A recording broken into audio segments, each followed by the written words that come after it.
live at E3 Day 1. What's going on, Dave? Oh, not much, just enjoying the show. And for anybody who's just joining us right now, this is Dave. He's with Bethesda, and we're going to be checking out Evil Within. How much evil is within? There's quite a lot. There's so much evil that we're going to find within. So what is it you do with Bethesda for this title? So I'm brand manager, actually. Cool. Yeah, so we're doing hands-on this year at the show, and it's really exciting to see people get scared silly playing the game. Yeah, and I know that last year we had Evil Within join us earlier in the year, and then now it was also at PAX, right? It was PAX last East, and now we're here at E3. And so, how has it evolved over the past year? Well, I think right now is the first time we're really going to let people experience the game for themselves. So we have 2 chapters that people are getting their hands on pretty far into the game. So you're not getting a lot of exposition, but you're getting to see a lot of the gameplay and feel some of the tension that this game is trying to build, and does very successful.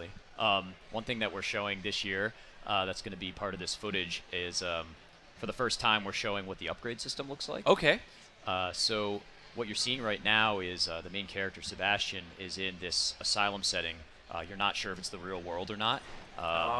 You're not sure whether this setting is real or the levels that you enter from this setting are real. But throughout the levels, you collect this green gel that allows you to upgrade things like your life, your maximum sprint time before you get tired and staggered. And then by entering that chair there, you can use your green gel and upgrade his abilities. Things like aim accuracy, which is really important in a game like this. Right, it's a little bit like Jacob's Ladder. A little bit. Yeah, what is real, what's not real, yeah. Or any of the wonderful H.P. Lovecraft stories out there from beyond. I'm a huge horror movie fan. Awesome. Right? I love anything that's scary. Bring me in. I'm all about it. This game is for you. I mean, a lot of the Evil Within is based around psychological horror, so not knowing what's happening, knowing where you are, pushing you out of your comfort zone. So you can see this sort of effect right here. When he looks in the mirror, there's a transition into another world. And you're not really sure if this is the real world or it previously was in the real world. It's a pretty cool way to string the levels together and sort of show the mental decline of our main character. Yeah, so would that decline also affect you as the gamer? Are you instantly questioning everything, or is there like a beginning where it's like, yeah, it makes sense. This is a thing. The game is based around a huge mystery. You know, finding out who this main nemesis is, Ruvik, who you're going to encounter in this mansion. So as we enter this mansion, this entire level is sort of based around a puzzle, trying to get through the mansion. So you walk in here and you see these 2 characters you're pursuing. This door closes, and then you're left in this large mansion setting to sort of solve all of these puzzles to get to the next part of the game. Interesting how the puzzle element was built into that door. I don't know. That door looked really awesome. Yes, a lot of carpentry went into that. A lot of work went into it. So now you're left to sort of explore this mansion, which is just filled with all sorts of danger. There are these enemies called the Haunted, which you're going to encounter now, and a lot of the way that you approach enemies in the Evil Within is based around the fact that you don't have a lot of resources. So you're always looking for ammo for that next bullet because you're down to your last. And there is a stealth mechanic where you often try to sneak past or sneak up on enemies to get the drop on them, not waste your ammo. You can see stealth sort of failed in this instance, and now we're forced into a confrontation. The enemies in this game don't often stay dead. Well, I mean, they are dead, right? That's meta. That's like dead meta. They become more undead, I suppose? More deader. They become deader. You're dead twice. You can see in this clip, what he does there is shoot one of these proximity mines so that he doesn't have to waste more bullets, so the enemy doesn't sponge up his bullets. He can just take him out with one shot like that. And now he's sort of pursuing the one that got away. Now, you said resources were really low. I saw some bottles down there. Yes. Pick them up and smash them over a dead person's... You can use them as a distraction. You can use them to stagger an enemy as well. That effect that you just saw on what happened the screen. Yeah, so this main nemesis, Ruvik, has now appeared. And like some of the enemies in this game, ammo isn't just going to do anything against him. If he touches you, you're pretty much out of luck. So now it's just a game of cat and mouse where you're trying to get away from him. He's just strolling on by. He doesn't really seem like, I'm going to walk after this guy, not run after this guy. It's sort of that feeling you get in horror movies when you know that the character is unstoppable and doesn't really need to sprint towards you because he knows that he's going to kill you. And that's what's happening here. and he pursues you for a time until you can get away and hide. Yeah, I'm watching this and I'm just thinking, so what do you do next? Oh, there's a guy with a right. So what happened is in his head. He's behind you. You know that you can't defeat him, and he pushed you into a confrontation with another enemy. So there's always this push and pull tension. So burning enemies is really important. That's the only way to guarantee that they don't get back up.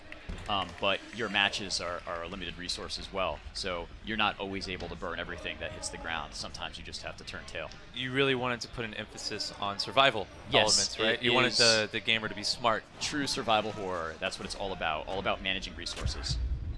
So this is kind of interesting. What is going on? Yeah, so when you use the larger health packs, the ones that give you a lot of health, they have this effect on you, which you can see distorted the screen so much that you couldn't see that there was an enemy coming up on him right there. So wait, was it worth? So it gave him full health, right? I'm assuming. But was it worth it? Because then he got attacked during that whole psychedelic over health. In that instance, it totally was not. He should have found a safer place to then go ahead and use the health pack. But it's the push and pull in everything you do. So you can see the sneaking mechanic being implemented here, going on to the next part of the mansion. And sneaking is pretty interesting because it saves you ammo, but it doesn't save you from everything, like some of the environmental traps that we have in the game. Say what? Wow. That's going to anger some people. Oh, no! He got ground up. Yeah, there's... That dude got chopped. he got ground up into little itty-bitty pieces. And for anybody who's just joining us, and we see the beautiful chat right here, is like, what game is this? It's Evil Within, right? Yes, The Evil Within by Shinji Mikami. He, you might know him from the Resident Evil series. Right. That was his series. And now he's returned to survival horror with Bethesda. Really excited about it. It's a scary game. It's a game about limited resources. It's a game about managing the resources that you do find to survive to the next area and solve the mystery surrounding what's happening in this title. Right. And so the last time we saw our lead character, he was in a butcher shop or something, and that was a while ago, right? Oh, from last year. From last year, yeah. Yeah. So he was actually in the basement of the asylum, and he was encountering this butcher-like character that had him strung up by the feet. Yeah. And he got chopped up that time, too. I remember that thing grabbed him and got him into little itty-bitty pieces. It seems like that's the thing. Like, if you get caught in this game, you're going to get ground up. Well, if you're a fan of Mikami-san, something you know is that he's excellent at death animations, and those are certainly part of this game in a big way. Okay, cool. Yeah, like, you guys have certainly captured my imagination. I'm all about horror movies. I could sit here and talk to you about horror movies all day. All day. I need it. H.P. Lovecraft is like one of the greatest horror movie, horror writers of all time, with all of his crazy stuff that he did. Well, this game's definitely for you. It's coming out right around Halloween, and I gotta say, the best way to experience a game like this for sure is, dark setting, speakers up.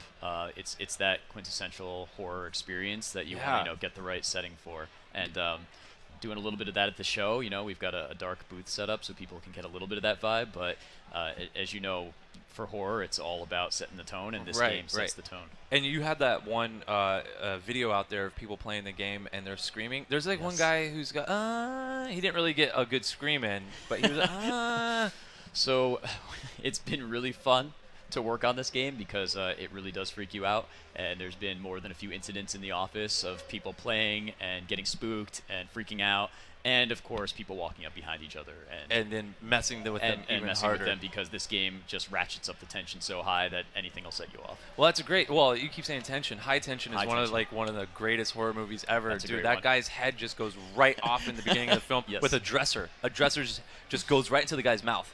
I'm telling you. So then this might be the game for me. This is your game. This is perfect. Yeah, I need it. I need blood and gore. Awesome. There's not enough out there.